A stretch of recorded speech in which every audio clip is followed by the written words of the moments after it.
أعوذ بالله من الشيطان الرجيم. بسم الله الرحمن الرحيم. الحمد لله رب العالمين، وأصلي وأسلم على محمد صلى الله عليه وسلم وعلى آله وأصحابه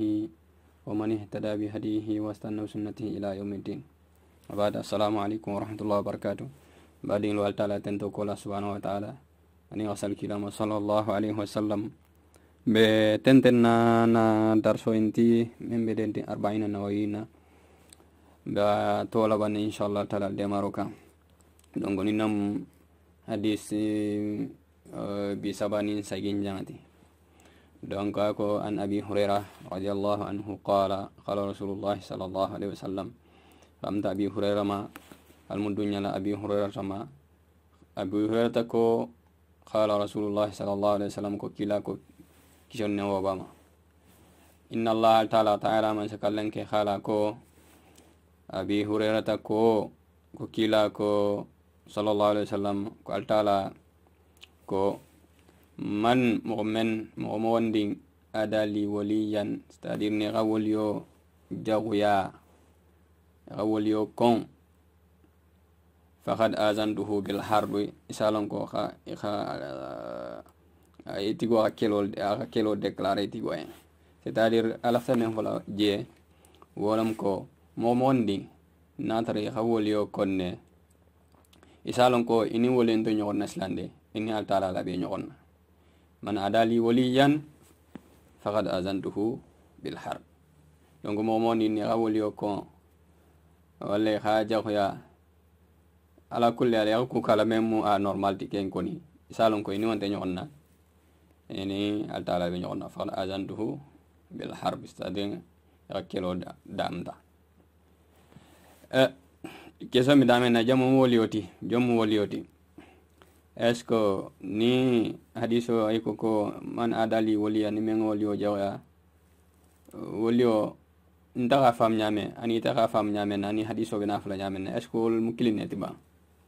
c'est-à-dire est-ce que wolio mole mo men ngalon kaska kol ke damma, c'est-à-dire est-ce que bal ke mo wol mandal men kala est-ce que wol wolioti natari wolio mo fana abe catégorie fulal malde har natari sika ko ke woli yayi har natar ka ko kela mo wolio leti barabe catégorie fulal male men sika ko ke nyala woli ya bayno bari woli ya men dal bama jan ani hadisim bama wonde woli ya sifa dammati bay wolio be jela skeno setano lo wolioti wala skeno altala la woliolti. donc pour xañ taxaf ko ka ko kela be manke altala la wolita ha natri bi im woliolti me mu shetan la woliolti. donc altia ketal ci jela me kende ma fo ka ko kela mu shetan la wolioti de ko ka ko kela bente altala la wolioti adol bi jewol mu shetan la woliolti janda nyanda famlale. donc mo men ngalon ko isafo no kasin ka ko karsa ke astayin la karsa kono nin la karsa nin sate karsa suto kilin khana wala donc ndal mi ashiri no khaf ko mu altala woliolati donc la ngaje la cross. donc yeta men ben na mela ani do ko tenu atel fanan mu altala woliolati askeno atu hadiso bena lankene man kan nyamen na tar wolo la man khutoti o ko bela ko to donc mu altala woliolati. donc islam ka ko inu ul ma ata fan sun ko nendati ngom daba ko teneti pour ha différence long altala woliola ani memo setan la wolioti o mu afan sun kuma ko teneti mais be sa fam wonya afo ko ka ko kera bente altala wolioti. donc ako ma takharraba ilayya abdi bi shay'in ahabba ilayya mimma aftaratuhu alayhi. ako jong mi afan sutano ata altala la fenna men kanuta ata altala fe khatam bi fengla min fardan dika ma takharraba ilayya abdi bi shay'in, c'est-à-dire al jom ya fan sutian no ata altala la fenna ahabba min kanuta ilayya ata altala ma mimma khatam bi fenti afradtahu ako ngamen fardan alayhi ata jomma.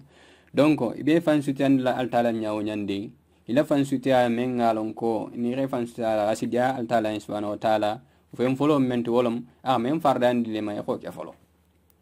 men fardandi ma ko ke folo ala hakilo mission no ma khaf ko ites nafil salo damalake ites nafilo damal salde nafilo li paladron be nafilo li paladron bari imisal fana sal hakilo mission noma hakilo mission noma qaf ko altala men fardan dima into ke ka bari be fan suta kan altala nya do ko tanama voilà ite bibir dol la dron bibir de canada bibir de canada altala to ko le canada mais inda salka walla be isis wa to dol sali mi wa to dol sali donc non lam cross talati donc wala ka ko jong mi afan san altala la fenna men kanta ate altala fe khatam bi fenla men farandite donc men farandi kam folo ni ko ifan san wala kanata altala bulu ma fanna subhanahu wa ta'ala ako la yazal abdi ako jomi wuli mume jomi bonin kan yatakharrab ilay aba fan sutiala na ako jomba kandro madama jomba kandro amambo aba fan sutiala na ama wuli aba fan sutiala ama bula aba fan sutiala na bin nawafil nafilulla hatta ahabbo fon sa kanu donc fardol kelin kola ni khay fan sutiala altala subhanahu wa ta'ala nafilulla nafilul shandi altala si kanle asi kanle dos la fa kano kanne mar ku folo mente de kuma fata ko manyamen wala fem men fardante ma folo ko folo ke wala kantat altala ya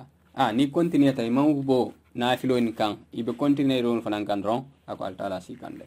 wala yazal abdi jomi wuli yatakharrabu ilayya aba fan siyal altala la bin nawafil nafilo la hatta ahabbahu funga kanu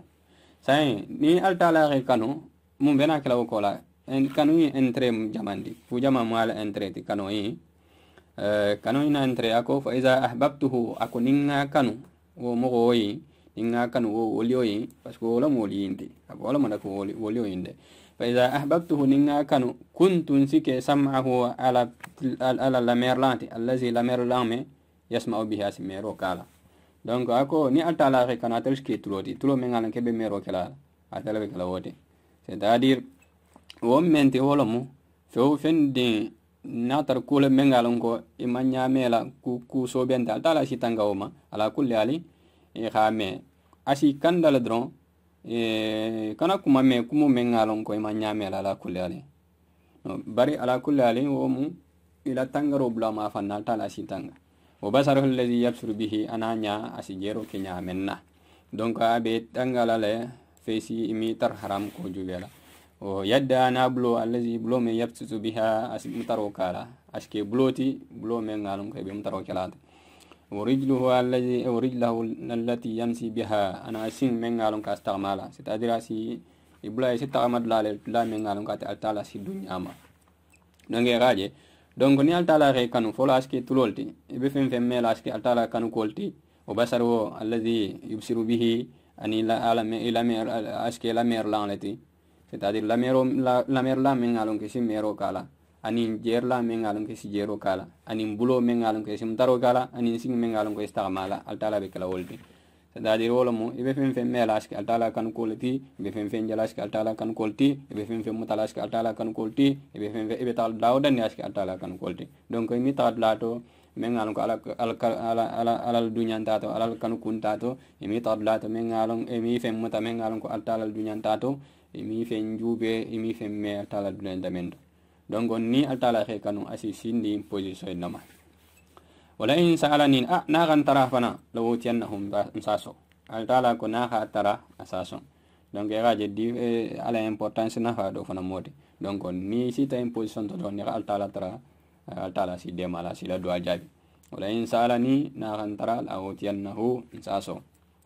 bari wala in ista'azani lawizannahu na tanga nyinin ken na fadan sa tanga wala na ga nyinin muluk na tanga sa tanga donc ni no wolioti donc wolio pour ga kundo sia wala mo melota alayen khala fardul de ala kuma altala ga fu nyamenna anata dola na filo inka altala si kanu donc ni sita position do ni position masla wotumo la altala ko man adali waliyan faqad azantuhu bil harb donc e fanan sarwo mo gol kono donc e kana mira ga ko mo mengalon ka si bano ata amerique wala fasi bala ban ata makka ta salije ala kulli alan kolol mo wolioti hani fanan ba kono le to mo men na natri ga fardo inu ay khadiya nyama e khaka nyama e gado kaf nafilol may ga nafilol ka alayen ala si kanu aske mer lanti aske jer lanti aske lamdar lanti aske la tamar lanti ni gat al taala tarado ba jabilale barni atanga nyinin kala fana atal taala subhanahu wa ta'ala abe tangalale donc ni num wolioti ete men misigirin tuma do itam wolioti ni kala condition ka e ka fo nyamenna donc tuma do biya aske no kitab ko ten kono si kuma ni wolio kan difference men bala ani mo golbe mom tarin wolioti est ce que wolon wolioti réellement ani natari woliolol mo difference jamambe woli setan la wolila ani altala la wolioli i difference lu silo nyaadi asilo nyaadi foy mu setan la woliol tiba wala foy mu altala la woliol ti bar ko kala dars ko tan inshallah ni sima be ke donc bein dars do inda naja ma flale assalamu alaikum ko dars ko tan kay tambe ken dola